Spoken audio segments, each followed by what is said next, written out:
How long have you been coaching?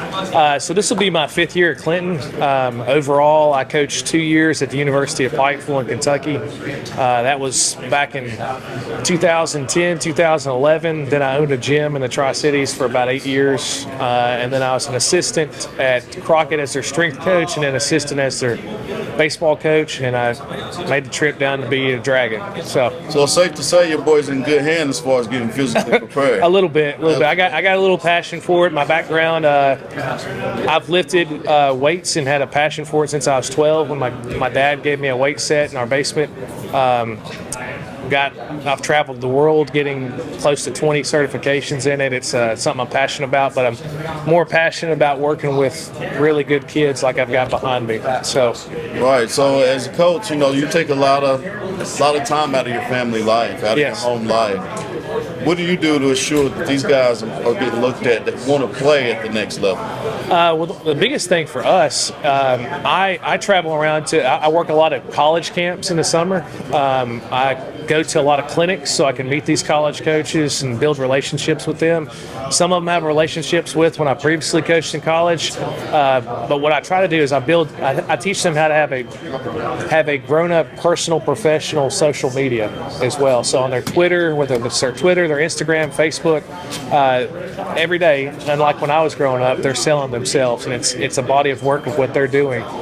So we try to really work on that in the off season and make them understand whatever you put out is pretty much going to be in stone. So you better make sure it's something you're proud of and that your parents would be proud of and that your kids one day would be proud of. So we work on that. But from working at the camps and the clinics, building those relationships with the coaches and then driving these guys to those colleges, what we try to do is we don't go for the college baseball visit first. We try to contact the college itself because we want our guys going somewhere academically first, then baseball secondary. So we've had some success with that. So you actually drive them yourself? Yes. Well, you're the first one that said the first contact is for academics, so salute to you on that. Appreciate that. It's an honor to speak with you to know that, because in order for you to do it, you have to be a student. Absolutely. And so that's pretty cool. And you taking out your own time to get these kids ready. I appreciate that. Yeah, so how much time do you watch film? So that's crazy that you mentioned that. So last night we had a scrimmage at David Crockett up in the Tri-Cities where I used to coach at. We have Dragon Vision, which streams all our games for us. And you can ask him the first thing I told him on the bus. We struggled a little bit at the plate. I said, the best thing for you to do right now is to get on YouTube right now and study your film. Baseball is a weird sport. Not a lot of people have thought about studying film. I played baseball and basketball in high school, and I loved film study. Our coach was huge on it. He's very old school. So for me, I every time we have a game, I'm usually studying film until late that night. Yeah. I'm an early riser too, so I always lift in the mornings. When I'm done lifting, I go in for that first block and try to get at least 10 to 15 minutes on what we're doing wrong and what we're doing great. So, and I always take notes. I have a lot of notes on my phone. A lot of people do handwritten notes. I can take notes faster on my phone, so I use it. So do you work at Clinton High School as something other than the coach? Yeah, so I'm a wellness teacher, weightlifting teacher, and co-AD. So I do a little bit of everything, but I've got a real passion for all athletics and for kids to achieve their dreams outside of school, whether it be that they play college baseball, football, basketball, doesn't matter. I just want them to realize their dreams. Because I wasn't as fortunate enough to have that many guys fighting for me when I was growing up, so I knew it would be something I wanted to change. And we've got some guys that I'm very proud of that went to technical school. We got some guys that are working as linemen now, some welders, and I tell them every day they come to the field and see me. I was like, "You're making a lot more than I'm making. I'm proud of you. You're not in the debt that I was." So, that's right. That's right. I actually have a son to go to. I think your son's in my class. Okay. Yes. Yeah. I like him. So good. You let me know. It's okay if you want to. All right, sounds good. Sounds good. That's pretty cool. Coach, I really appreciate it. But before we leave here, I'll talk about how expensive it is for baseball. Baseball is one of the most expensive sports out there to, prepare for, to have money for. What would you tell your community today to get behind you to make sure that you guys are throwing in the money you need? I think the biggest thing for people to realize is not so much that the things that we might be giving our current guys, but it's the kids that are growing up. We've got to start bridging that gap. Travel baseball, again, is a monster within itself. It has a lot of positives, but it also has a lot of negatives. One of the negatives being how expensive it is for a family to travel. I know growing up, I was fortunate enough to play on a higher level. Travel wasn't really a thing, but I was fortunate enough to play on a higher level team that ended up traveling for the Tri-Cities. With that being said, I know my family, when I grew up, wouldn't been able to afford to go to Atlanta every single weekend.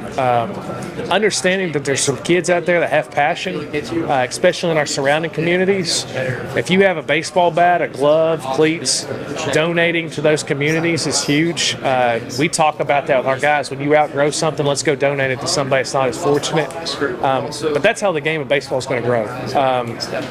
And again, the really sucky part with baseball is the amount of scholarships you get in college. D2 is 9 full scholarships, and most aren't fully funded. Division I's 11-7, most not fully funded.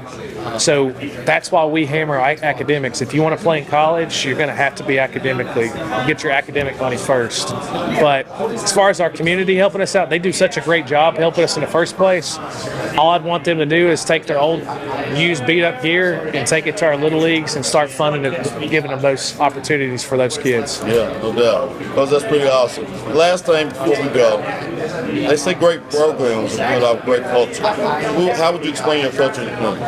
That's such a good question, because I've got some guys that have talked to me about it today, and it's very humbling for me and kind of emotional when I hear guys talk about it, because when I first got here, it was a little bit of a struggle to get the culture where we wanted it. It was heading in a good direction. It's nothing the former coaches or anybody else did. It was heading in a good direction. It's just when you have so much transition, you're going to have a lot of letdown with that.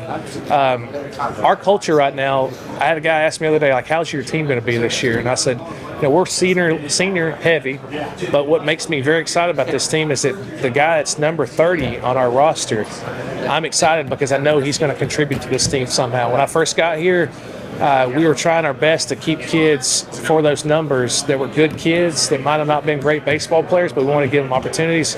Now we've got 30 guys that could really contribute to our team, and it's because of the work they're putting in and their parents are dedicating. But as far as our culture, I'm a big lifter. I love lifting. I was trying to find a way to get our guys bought into it like I am, so I decided to make 6:30 a.m. lifts optional. We lift during practice too, but I said, hey, if you want to come get your lift in at 6:30, you can. Out of our 30 guys, we ended up having 15 consistently show up. Wow. And what was cool about that, those 15 left and went to practice from our leaders in the weight room there and got those kids to buy in. Our culture right now with guys like I've got behind me is selfless. They really care about each other's success. We talk about that a lot. The only stat that matters to us is the W or the L, not what our individual accolades are. What grade are you in? Senior. Looks like you signed with Parson Newman. I did, yes, sir. It's about time for you to come on to Exigent Sports. Absolutely. Speaking of Exigent Sports, Exigent means pressing. It means demanding. What is pressing and demanding for you guys in the off season? What's demanding for us in the off season? Probably just hitting the weight room. I mean, the weight room is very key.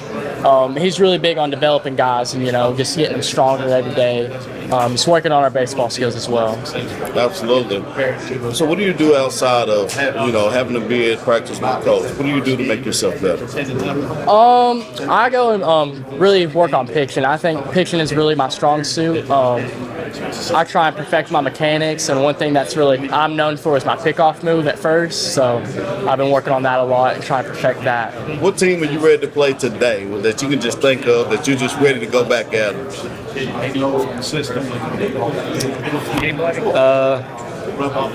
I'll go with Oak Ridge. Definitely Oak Ridge. Is that a long-time rival in every sport? Yes, sir. Yeah. Yes, sir. It definitely is. Absolutely. What about you, Harrison? One team I'm really looking forward to playing is Oak Ridge for sure. It's one of our first games up in the season. It's a really big rivalry match. It's at home, so looking forward for the crowd being there and for the thrill of the game. Absolutely. Well, I see that you said that you signed with Carson Newman. What thought process? What happened there for you to choose Carson Newman? One of the main things that came in there was Coach Griff. Loved the coach. Loved everything they believed in, how they play the game. Christian school, I love that about them. My dad actually went to Carson Newman. He was a Carson Newman alumni, so that had some factors in with me going in there. But talked to Griff about it. God set my heart to Carson Newman, so I picked Carson Newman. That's good. That's great. And it is Christian school, and I've been there to the campus and talked to many different professors and dean and so many more. And Yes, sir. every time I've went out there, it's always been great experience and a great vibe. And so congratulations on that. Thank you. Congratulations. Thank you. So you guys get to leave to go off. Is it after the summer to go to college? Yes. What do you want to do in between graduating high school and keeping your body ready for the collegiate level? One of the things I'm planning on doing is probably playing collegiate ball as well. Going in there summer, playing like Appalachian League maybe. Also probably getting in the weight room a little bit too. I think I'm trying to get to that 215 mark weight. Right now I'm at probably 200. Also with pitching, going as a pitcher only at Carson Newman, so definitely trying to work more on pitching as well. So Absolutely. What about you, Slaven? Same thing. I'm thinking about going to the Appalachian League, or I may just play regular travel ball. But I'm definitely going to have to hit the weight room harder and try to get some velo before college. Absolutely. Now, we talked about travel ball before. How important is travel ball for you, Slaven? Especially the organization that I play with is Coach Goodrich with Tennessee Nationals. Like he, brings in top-notch coaches and top-notch players. It's once they step on the field, it's a force to be reckoned with, because no one's there just to you're not just paying to play. You're there to win. You're there to develop yourself and get better. About you, I was actually on the same travel team as him with Coach Goodrich and the Tennessee Nats, but yeah, it was very fun. Really played into my college recruitment a little bit too. Definitely get seen a lot during travel ball, so it definitely played a part. Absolutely. Now, going to Mars Hill University, what is going to be your major? To be a Bachelor of Science in Health and Human Performance. Nice. How'd you get involved with that? What made you decide on that? Ever since I've known Coach Stacy, or I've ever looked at, I've always been into bodybuilding and how your body moves to produce force or produce some kind of power. And I wanted to be an occupational therapist, something to do with help people develop themselves and get better as a person, and as an athlete.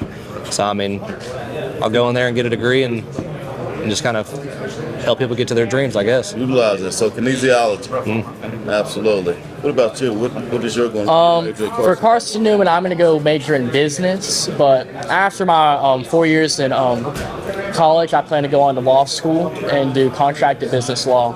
Nice. How did you get in, what brought you to that? Obviously, my parents said I loved to argue, so they said I'd be a great lawyer. So, but I'm also wanting to do contracted business law, stay with the game of baseball a little bit, stay on doing contracts, maybe NIL money in the future, so still staying with the game.